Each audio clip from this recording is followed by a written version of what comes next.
Voici un crash test pour avion. Vous avez remarqué qu'il s'est brisé en 1000 morceaux. Pourtant, il n'est pas tombé de la hauteur à laquelle les avions volent d'habitude. Et là, on plie les ailes d'un Airbus A350 XWB. On dirait qu'elles sont en plastique. Comment c'est possible ? Accrochez-vous car aujourd'hui je vais vous montrer à quel point les avions sont fragiles. Le 28 avril 1988, un avion de la compagnie Aloha Airlines a décollé de Hilo à destination de Honolulu. À l'altitude de 7300 mètres, une partie du toit de l'avion s'est brusquement arrachée. Il y a eu une décompression explosive et une des hôtesses de l'air est morte. Elle a tout simplement été aspirée hors de l'avion. 8 autres personnes ont été gravement blessées, mais l'avion a pu atterrir en toute sécurité. Qu'est-ce qui avait causé l'incident ? On pense que c'était dû à la fatigue du métal. Mais de tels problèmes peuvent avoir d'autres causes qu'une surutilisation. Par exemple, la grêle. Pare-brise fissuré, dommages au radome, panne de moteur, tout ça à cause de quelques billes de glace. En 2017, un pilote d'Airbus A320 a dû poser son avion à l'aveugle. Des grêlons géants avaient endommagé les vitres du cockpit et désactivé le pilote automatique. Et c'est qu'un exemple parmi d'autres. Tout ça me fait réfléchir. De nombreuses personnes confient chaque jour leur vie à des avions. Est-ce qu'ils sont vraiment si fragiles ? Et est-ce que c'est parce qu'on essaie de les alléger au maximum ? Bien sûr, dans l'absolu, les avions sont très lourds, mais comparés à d'autres engins de la même taille, ils sont assez légers.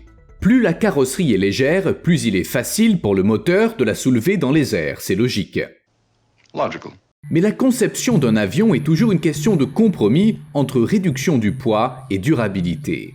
Pas parce que les ingénieurs ont trouvé le moyen pour qu'un avion survive à un crash, mais parce qu'un avion doit être assez solide et rigide pour résister aux forces qui s'exercent sur lui pendant le vol. Encore et encore, il n'est pas question de résister à un accident. Après tout, les avions sont faits pour voler, pas pour tomber. Ça peut sembler cynique, mais s'il y a un problème et que l'avion tombe, il finira en morceaux quoi qu'il arrive. Quoi que fassent les ingénieurs, on ne peut pas y échapper. C'est pourquoi il est inutile d'essayer de concevoir un avion assez solide pour résister à un crash. Et puis, comparons les avions aux voitures. La probabilité qu'une voiture en percute une autre ou qu'elle touche autre chose est très élevée. En bref, sur les routes, les collisions constituent un risque sérieux. C'est pourquoi on fabrique des voitures aussi solides que possible. Mais le risque qu'un avion en percute un autre est négligeable. Le principal danger, c'est la chute. Et elle est presque toujours fatale. C'est pourquoi il est beaucoup plus logique de chercher à prévenir ce genre de situation. Il est préférable de réduire les risques d'accident que de renforcer l'avion en espérant que ça fonctionnera. Les statistiques montrent qu'entre 2012 et 2016, les chances de mourir dans le crash d'un avion de ligne étaient de 1 sur 3,37 milliards. Compte tenu de ces faibles chances, ça n'aurait aucun sens, financièrement parlant, de chercher à rendre les avions plus solides. De nos jours, on essaie surtout de rendre les avions plus légers, plus aérodynamiques et plus résistants à l'usure. Les matériaux composites font l'objet d'une attention particulière. Ils permettent de réduire le poids d'un avion de 20%. Mais ces matériaux rendent les avions plus vulnérables à la foudre. Il y a donc matière à réflexion. Ça veut dire que si les avions deviennent plus légers, ils seront encore plus fragiles ? Parce que j'ai toujours en tête cet avion qui a été endommagé par de la grêle, et ça me met un peu mal à l'aise. Eh bien, c'est possible. Mais il est encore trop tôt pour tirer des conclusions. On a commencé à alléger les avions que récemment. Des recherches sont en cours, les scientifiques font des tests et tout ça. Ils parviendront peut-être à créer un matériau à la fois léger et solide. Peut-être même que ça arrivera bientôt. D'ailleurs, quelque chose de semblable a déjà eu lieu. Les premiers avions étaient plus lourds que les avions modernes. Pendant plus de 60 ans, ils ont été fabriqués en aluminium, jusqu'à ce que l'on découvre les matériaux composites. Ils ont fait leur apparition au sein d'avions militaires dans les années 1960 et comme ça arrive souvent, cette innovation a été progressivement intégrée à l'aviation civile. C'est un processus lent, car on ne peut pas simplement remplacer tout l'aluminium d'un avion par un matériau composite. Il est important de trouver le bon équilibre. Mais les concepteurs d'avions se rapprochent de leur objectif. Par exemple, le Boeing 777, produit depuis 1993, comportait 12% de matériaux composites tandis que le Boeing 787 Dreamliner, qui vole depuis 2019, en compte environ 50%. L'Airbus A350, présenté en 2015, comporte 53% de matériaux composites. Et c'est que le début. D'ailleurs, ne croyez pas que l'humanité vient seulement de réaliser que les avions doivent être légers. Vous vous souvenez des frères Wright? Après des années de recherche et de vol en planeur, les célèbres inventeurs avaient réussi à concevoir un avion propulsé par un moteur à combustion interne. Ils développaient jusqu'à 12 chevaux vapeur. Je vous rappelle que c'était en 1903. Ça a marqué le début de l'ère de l'aviation, même si l'avion des deux frères pesait 274 kg pour une longueur de 6,43 m. Et qu'il n'a pas volé bien longtemps. Son vol n'a duré que 12 secondes, car l'avion était trop lourd. Il faut quand même admettre que, aussi étonnants que soient les matériaux composites, ils ont leurs inconvénients.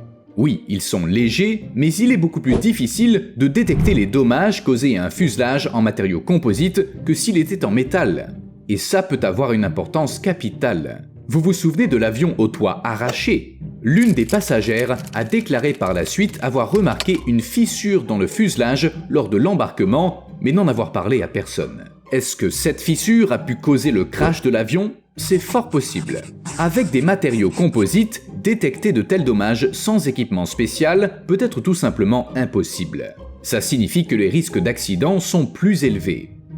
Enfin, les avions d'aujourd'hui sont beaucoup plus sûrs que leurs prédécesseurs. Imaginez, les premiers avions étaient faits de bois et de tissu. C'était un choix logique, ces matériaux sont légers et abordables, mais plus les gens essayaient de monter en altitude, plus leurs avions devaient être solides. C'est pour ça qu'on est passé au métal. Pour voler plus haut, il fallait plus de vitesse, et un avion à structure en bois aurait pu se déliter tout simplement. En fait, quand on s'est mis à conquérir le ciel pour de bon, la sécurité n'était pas au cœur des préoccupations. Les avions volaient, mais en cas de problème, il n'y avait pas grand-chose pour sauver le pilote ou les passagers d'une mort certaine. Au fil du temps, on s'est rendu compte que les sièges d'avion devaient pouvoir résister à la force G et être solidement fixés pour préserver leurs fragiles passagers. On a aussi appris d'autres choses importantes. De nos jours, des matériaux ignifuges présents dans les parois, les sièges et les moquettes contribuent à ralentir les incendies, et les nouveaux matériaux des sièges ne libèrent pas des gaz toxiques comme il y a quelques dizaines d'années. Ça veut dire qu'on allège les avions modernes afin de les rendre plus sûrs en même temps. Est-ce que c'est bien le but de la manœuvre? Eh bien, oui, enfin, c'est pas la seule raison. Des avions plus légers, ça signifie plus de profit pour les compagnies aériennes et des vols moins chers. Et quand il s'agit de faire de l'argent, certaines personnes très avides ont tendance à s'emballer un peu. Excellent. Que pensez-vous des sièges verticaux? Certaines compagnies aériennes ont essayé, et essaient encore, de les imposer. Les passagers s'assieraient sur une étroite tablette, leur poids étant supporté par leurs jambes et par leur dos, lequel reposerait contre le dossier du siège. Sans oublier bien sûr les ceintures de sécurité et les accoudoirs. Est-ce que ce serait confortable? Pas du tout. D'ailleurs, beaucoup de gens, en raison de leur corpulence ou de leur état de santé, ne pourraient pas passer tout le vol dans cette position. Bien sûr, ces sièges verticaux permettraient d'embarquer plus de passagers sans ajouter trop de poids. Mais je doute fortement que quiconque accepte une innovation aussi étrange. Pourtant, il faut bien admettre que tout en essayant de rendre les avions peu coûteux à produire, les compagnies n'oublient pas la sécurité des passagers. Chaque avion doit passer une batterie de tests avant de pouvoir prendre son envol. Grâce à eux, on sait par exemple que les ailes de nombreux avions de ligne modernes peuvent se plier à près de 90 degrés. 90 degrés! Les ailes d'un avion! De plus, lors du test final, on va jusqu'à briser les ailes de l'avion. C'est coûteux, mais ça permet de déterminer leur point de rupture et de s'assurer qu'il est bien supérieur aux contraintes prévues. En bref, on fait le nécessaire pour s'assurer que les ailes ne se briseront pas pendant le vol. On teste aussi les avions dans des conditions de chaleur et de froid intenses. Par exemple, pour tester la capacité de l'Airbus A350 XWB à résister aux basses températures, des ingénieurs l'ont emmené à Iqaluit, la capitale du Nunavut, un territoire arctique du Canada. L'avion y est resté pendant une semaine et on a testé son bon fonctionnement au sol et dans les airs à une température de moins 28 degrés Celsius. On l'a aussi confronté à la neige et l'avion s'en est tiré avec les honneurs.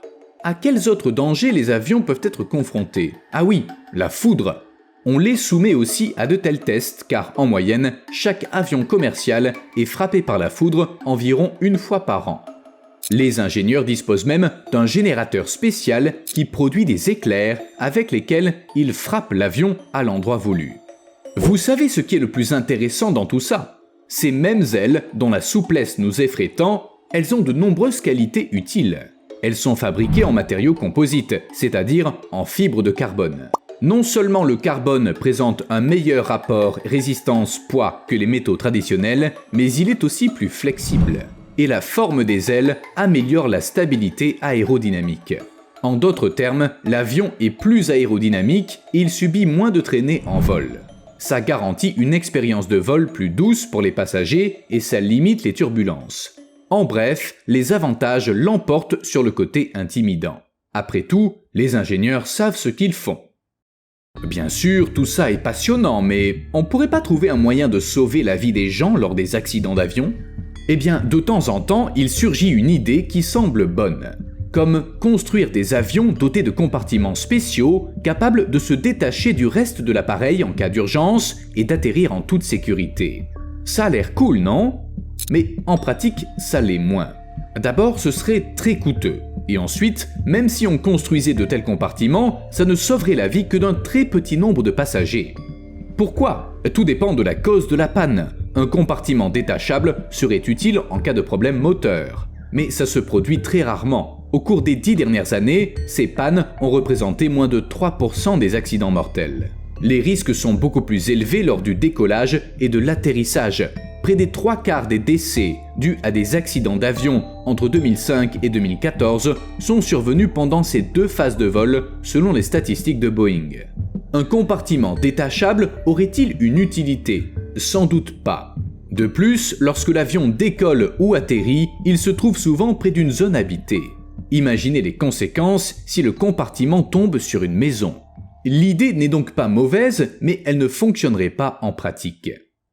Bien sûr, la question la plus courante et la plus logique, c'est pourquoi on ne donne pas tout simplement un parachute à tous les passagers? Les parachutes sauvent assurément des vies. Ça a été prouvé si souvent qu'il n'y a aucun doute à ce sujet. Pourtant, les vols commerciaux ne font rien de tel. Est-ce que ça coûterait trop cher? Pas tout à fait.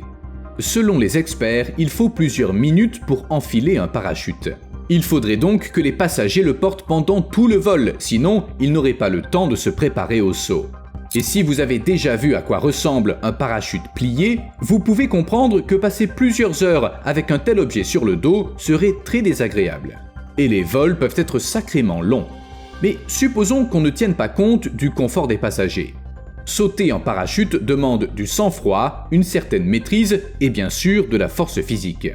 Il s'agit de sauter d'un avion lancé à grande vitesse, d'adopter la posture adéquate pour ne pas s'emmêler dans le parachute au moment de son ouverture, de se tenir à l'écart des autres passagers, d'ouvrir le parachute à temps, de ne heurter personne, puis d'atterrir en toute sécurité.